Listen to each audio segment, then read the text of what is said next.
sa hotline. Ano kuhaan tagidugang information? Joining us over the phone this morning is Congressman Greg Gasataya, sa Anglon District sa Bacolod. Kong, how are you? Hello, Kong, may aga. Balikan to si Kong. May aga, Kong, sa imo. Welcome to sa Action Radio. Hello, Kong. Ay, hindi isa kabati isa ko now. Balikan ta sa liogday kay parang may baluan ta kung ano ining matabo sini pila ding budget sining proyekto. Actually kung gin-design sa for evacuation center at mayo gina no nagakuan siya, nagaka-auto ng linya basiga travel si Kong Greg. Ti damo pa nga development abi niyo ang ginahulat kung taning development sa hospital mo. Ngamo ni ang kinanglanon sa publiko subong man mailang ni gani kay ang bed capacity kag ang utilization sa hospital tabi ko sang cases nag-drop man sa Bacolod at least nagnubo no ang hospital utilization kag daw hindi puno katulad sa ibang lugar nga permi lang ya kwan no overwhelmed ang ila sini nga halin sa bed capacity, ang pakadto sa ila sini nga mga nagatrabaho nga mga medical workers, mo hindi na kita tani magbalik sa amo nga sitwasyon, no? Sila gani sing iban niya ba, ang eleksyon nagigali makapadula ka makapatapos sa sining COVID-19 nga problem ba? Good morning kay Barkit Tribo, si Kim Puyolo, nga always nga monitor. Balikan ko si Kong Greg kay daw hindi kung makasulod may kay ina siya. Kong may aga. Ay, Action Art, may nga gid si Mog sa itong mga kauturan katag palamati sa Action Radio, may nga gid sa tanan. Salamat gid no. Tell us daw may inauguration na sining ikaduha nga project nga ikaw gid ang nagbulig man initiate sini pagi sa national government na punduhan kag ti maumpisa na ni ang paggamit sini Kong. Tell us about this evacuation center nga ikaduha. Yeah, thank you, Action Art. Actually, ini siyang ikaduhang evacuation center diri sa Bacolod. Mariduwa ni siya kabilog ang ginallocate for Western Visayas way back 2019 or 2020. Hindi ko matuguman exactly. So, ang isa mo itong gin-request namon ngay butang diri sa Bacolod City, no, because kinanglangan kit for a second one, no. It took some time because ang concern during that period was ang duta nga bulutangan giti we understand kay kabudlay gid mga ita-duta dis Bacolod di ka mahal, no? I mean lapat, no? So we had a hard time, no.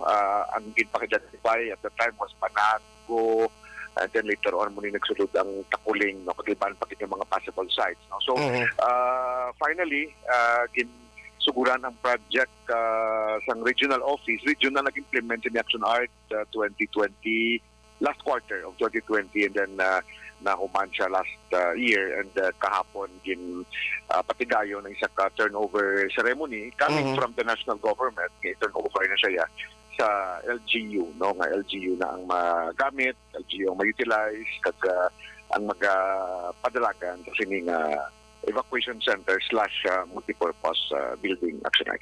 Wow, very good. Good ka. Kay siling ko ka timely gini balang sining sitwasyon subong at least may gamiton na may utilize ang Bacolod hindi lamang during the COVID, especially during calamities and emergencies nga may butangan kita sa mga tao kung may ara sang mga way ginapaabot nga magtuhaw nga problema, Kong Greg. That's correct, Action Art. No, kiti, we understand like pagbagyo dito sa nagligad, no? Ang Takuling area damo ang naapektuhan kag neighboring barangay. Ang usually ang problem wala kadalaan isa sa mga schools. So kung ang mga schools puno na or alang-alang okay man nga mangita pang ibang lugar, no. So amo na nga ideal gid nga diri gid just dalong part sa Bacolod ibutang, no. So Takuling I think is kamigid nga site, no, for the second evacuation center na in times of need may ano naton na mga kauturan, Action. Aha. Anyway, kahapon do ara gi kamuduhan ni Mayor Bing nakita ko sa litrato of the night. Siling ko ma-follow up kun lang dayon ay nakasugilanon kamo ni Mayor on the project lang ginahulat ng Bacolod City General Hospital. Nanong development sa tuya kong Greg? Well, ang sa hospital na to, Action Art, last week, nagkanto dari ang Department of Health sa ako, nalin sa regional office, and then ang DPWH, nagpadala man siyang representative, naging mo sila pila ka mga updates, mga specific details. I think nag-signify man sa ako ng DOH na they will meet with the LGU this week.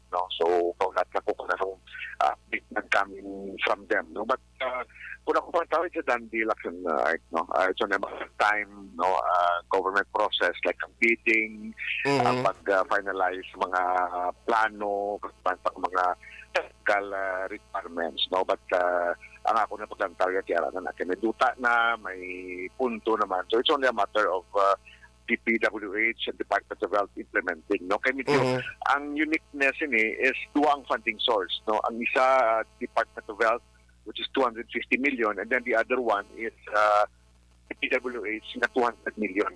So, Okay. 150 million in total. Aha. Duwa ka departamento ang may funding source amo na ang kinahanglan gid na magpatigay sa isa ka memorandum of agreement para ang pag-implementar sa ni Action Art isa lang, hindi na pwedeng lain ang obrahon sa piyak, lain man ang obrahon sa piyak. Kaya ang DOH si Action Art isang kin-request naton during the budget hearing pag-approve na automatically may ibutang punto. Ang DPWH nga funding amo naman niyang endorse ni Senator Mig Zubiri. Sa muna nga two different departments for the same project. Pagka pwede mo siya i-combine na lang Action Art. Yes. So, pero bisan may election period o kung mag-start na ni, dason may mga banning, iniguro nga project, malakit man ni siya Kong? Well, as long as nasuguran ang proseso, nag-bid na siya sample, pwede mala na iya ang DPWH and the Department of Health can request for exemption from the COMELEC nga exempt siya for banning. They can just cite some reasons Okay. kung ikaan sila sa exemption for banning action. Aha. So, ga-expect kita nga within this year, masugdan na gid ini nga project. Definitely, Action Art, definitely. Probably the next couple of months. Actually, paperwork naman lang ning ginagiyo subong ang DP kapon, pag-istorya ko kay Director Canlasti, gusto nila gani nga i-publish na ni siya para ma-bid na ang 200 million DPWH funding. Ang ina-finalize naman lang sa Department of Health, ang ila naman nga 250. Amo na nga gin-request ko sila last week na makapatigayon sa isa ka joint meeting with DP and DOH. So this week, amo to nga nag-suggest man kita na they will also have to meet with the LGU. So probably by next week, we can up na already for the outcome sa isang mga meetings. Aha. In a way, hindi manangot sila ng issue. Kapon, nagkitay ka mo personal ni Mayor Bing, okay mo lang kamo gadwa Kong? Well, tinagpalapit ko sa iya, Action Art, kaya una siya abot sa ako, and then pag-abot ko, nag-greet makita siyang malyong hapon. Sige. Kong, salamat gid and God bless sa imo halong gid permi.